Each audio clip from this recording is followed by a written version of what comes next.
یم بار پا گناہنو دا تمام جہان مولا استغفر اللہ استغفر اللہ بل درد جڑا نسکتا پا در کوم جڑا استغفر اللہ استغفر اللہ. السلام علیکم ورحمت الله وبرکاته.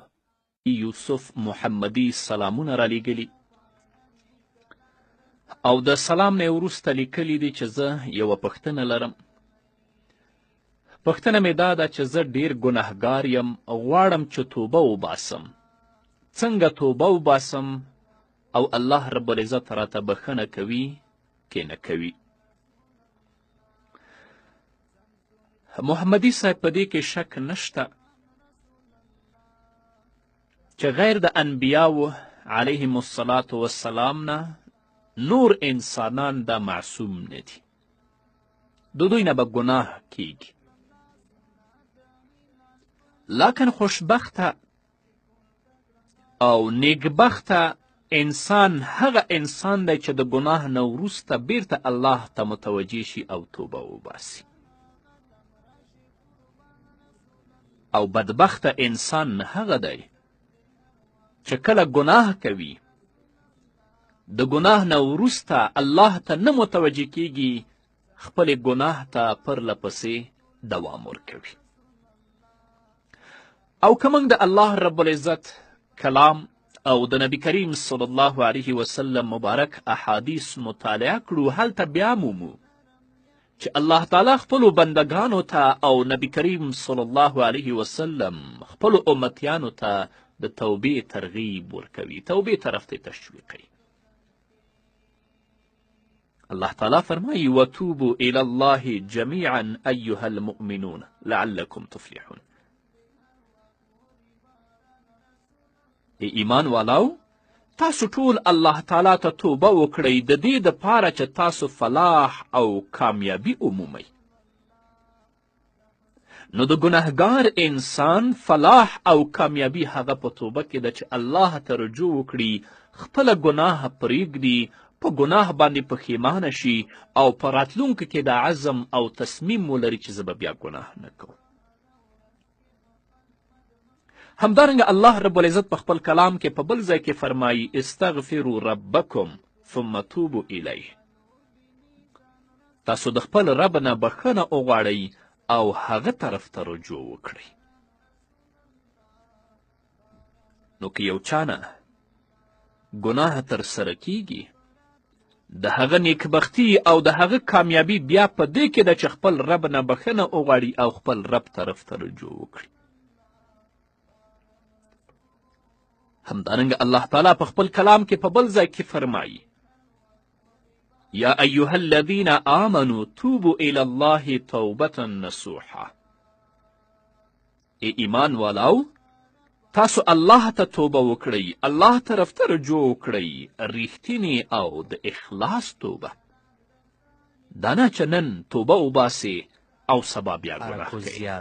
ریښتینې توبه، ریښتینې رجوع چې په خپلې ګناه باندې پښیمانه شه، په راتلونکي کې د عزم او تصمیم ولره چې زه به بیا ګناه نه کوم، او په کړې ګناه باندې خپل رب نه بښنه وغواړه. همدارنګه د مسلم حدیث دی، راوی د حدیث حضرت ابي موسی اشعري رضی الله تعالی عنه دی. هغه فرمایي عن النبي صلى الله عليه وسلم قال إن الله تعالى يبسط يده بالليل ليتوب مسيء النهار ويبسط يده بالنهار ليتوب مسيء الليل حتى تطلع الشمس من مغربها. ابي موسی اشعری رضی الله تعالی عنه فرمای چې نبی کریم صلی الله علیه وسلم وفرمایل یقینا الله تعالی د خپل قدرت او برکت لاس بلا کیف د شپې له طرفه راوږدوي، د دې دپاره چې د ورځې د ګنهګار توبه قبوله کړي. او بلا کیف د خپل د رحمت او د قدرت لاس د ورځې راوږدوي تر څو د شپې د ګناهګار توبه قبوله کړي. نو ای مسلمانه، که ته په ورځ کې ګناه کوې، په ورځ کې ستا نه ګناه ترسره کیږي، نو په شپه کې د الله تعالی د رحمت او د قدرت لاس راوږد دی تر څو ته توبه وباسې او رب ستا توبه قبوله کړي.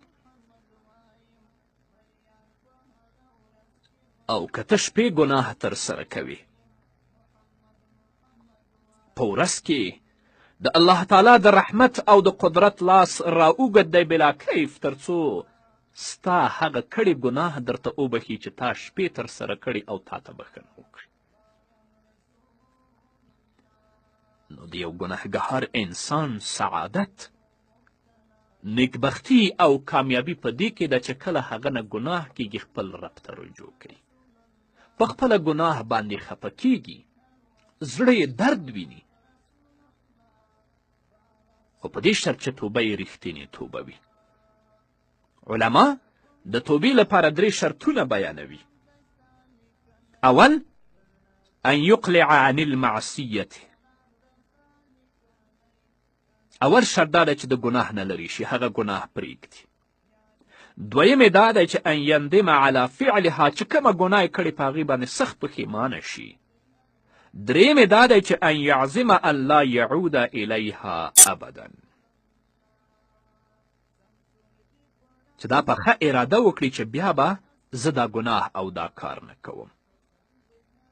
خو که په دې 3 کې یو شرط هم نه و، بیا د ده توبه نه ده. او هغه کسان چې نن توبه وباسي سبا ګناه کوي، بله ورځ توبه وباسي بله ورځ بیا ګناه کوي، نبی کریم صلی الله علیه وسلم فرمایي د دوی مثال داسې دی العیاذ بالله لکه چې په خپل رب باندې مسخرې کوي. همدارنګه د مسلم بل حدیث دی، راوی د حدیث حضرت ابي هريره رضی الله تعالی عنه دی. هغه فرمایي قال رسول الله صلی الله علیه وسلم من تاب قبل ان تطلع الشمس من مغربها تاب الله علیه. ابو هريره رضی الله تعالی عنه فرمایي چې نبی کریم صلی الله علیه وسلم فرمایلی چا چې د قبلې د طرفه د لمر راختو نه مخکې توبه وکړه نو الله رب العزت به د ده توبه قبوله کړي. مایوسه کیږه مه، که ستا نه ګناه شوې ده خو ته په ډېر اخلاص او صداقت سره خپل رب طرف ته متوجه شه، د خپلې ګناه بښنه د خپل رب نه وغواړه، الله رب العزت ستا ګناه درته بښي. خو په دې شرط چې د توبې شرایط ته مراعات کړي، په خپلې ګناه باندې پښیمانه شي او هغه ګناه پرېږدي او په راتلونکي کې دا عزم او تصمیم ولري چې زه به بیا دا ګناه نه کوم. یو ځوان د ابراهیم بن ادهم رحمه الله حضور ته راغی او ویلي امامه غواړم چې توبه وکړم او د ګناهونو له پای ته رسولو څخه لاس ومینځم چې بیا ګناه ونه کړم.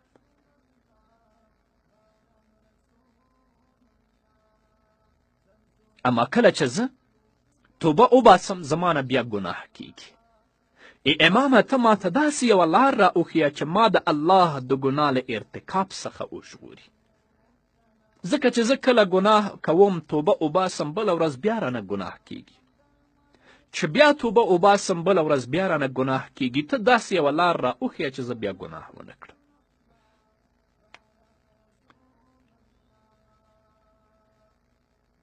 ابراهیم بن ادهم ورته وایي که چیرته دې غوښتل چې ګناه وکړې نو دا ګناه بیا د الله تعالی په ځمکه کې مه کوه.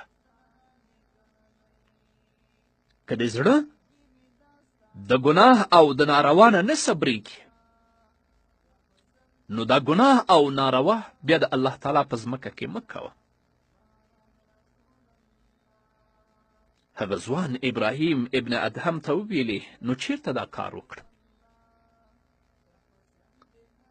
ابراهیم ورته وفرمایل د هغه له ځمکې نه بهر که ګناه کوې نو د الله تعالی له ځمکې نه بهر وکړه. هغه ځوان ورته وویلې ای امامه څنګه شونتیا لري، څنګه امکان لري؟ ځمکه سر تر سره پورې د الله رب العزت دا د الله تعالی ملکیت دی.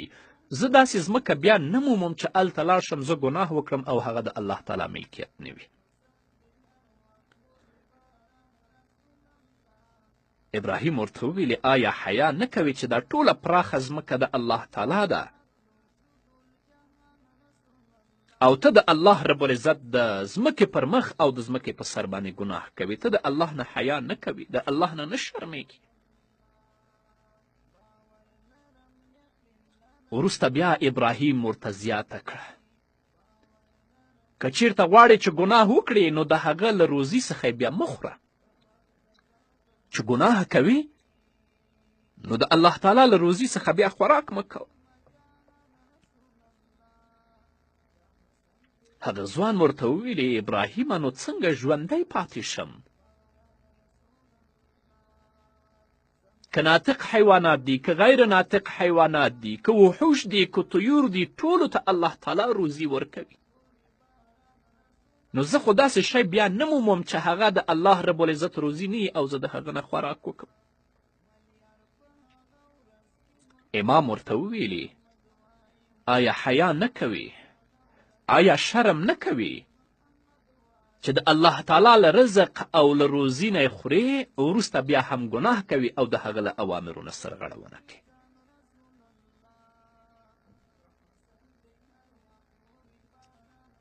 ابراهیم ابن ادهم بیا ورته وایي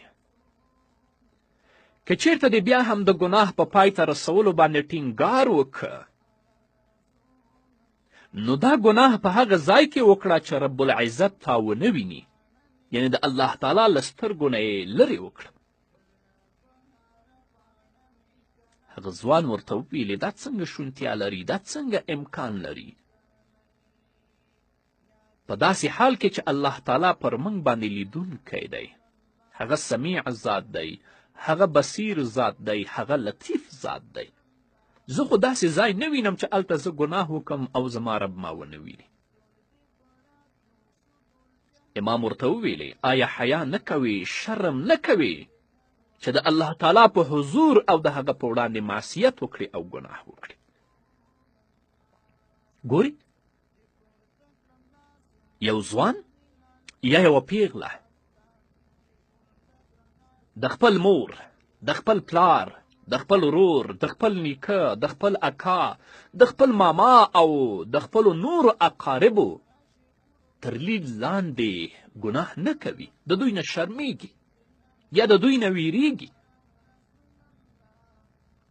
داسې ځای کې ګناه کوي چې پلار یې ونه ویني، مور یې ونه ویني، اکا یې ونه ویني، ورور یې ونه ویني، ماما یې ونه ویني، خو رب العزت چې همیش دوی ویني هغه لیدونکی ذات دی، بصیر ذات دی، سمیع ذات دی، لطیف ذات دی. د هغوی نه شرم او حیا نه کوي، د هغوی نه نه ویریږي او ګناه کوي.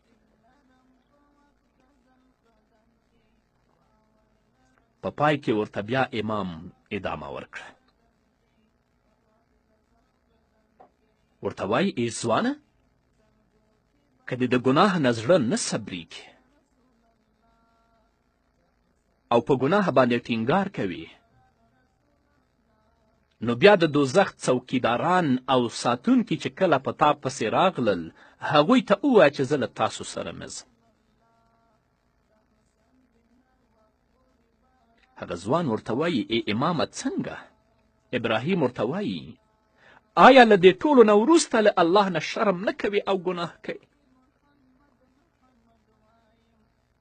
زموږ ټول ځوانان په دې باندې پوهیږي، زموږ ټولې خویندې او میندې په دې باندې پوهیږي، خو بیا هم د الله د حکمونو نه سرغړونه کوي، بیا هم د الله رب العزت له اوامرو نه سرغړونه کوي، بیا هم ژوند د قرآن او د سنت په رڼا کې نه تیری. نو محمدي صاحب که تا نه ګناه شوې ده او په خپلې ګناه باندې پښیمانه یې رب ته رجوع وکړه. غیر له شرکه الله تعالی نور هره ګناه بخي، ډیر په اخلاص سره، ډیر په تضرع سره او ډیر په عاجزي سره الله ته د تضرع لاسونه پورته کړه. د سترګو نه دې ګرمې اوبه او اوښکې را روانې کړه، په خپلې ګناه باندې وژاړه، پښیمانه شه او په راتلونکي کې دا عزم ولره چې زه به بیا ګناه نه کوم، الله درته بښنه کوي. او که دې د چا حق خوړلی حق یې ور وسپاره، که دې د چا غیبت کړی د هغه نه بښنه وغواړه. یعنې د عبادو حقوق ور وسپاره او له خپل رب نه بښنه وغواړه، الله درته بښنه کوي، خو په پوره عزم او په پوره تصمیم سره، په ثبات او استقامت سره توبې ته مخه کړه. یم عاجز تا بنده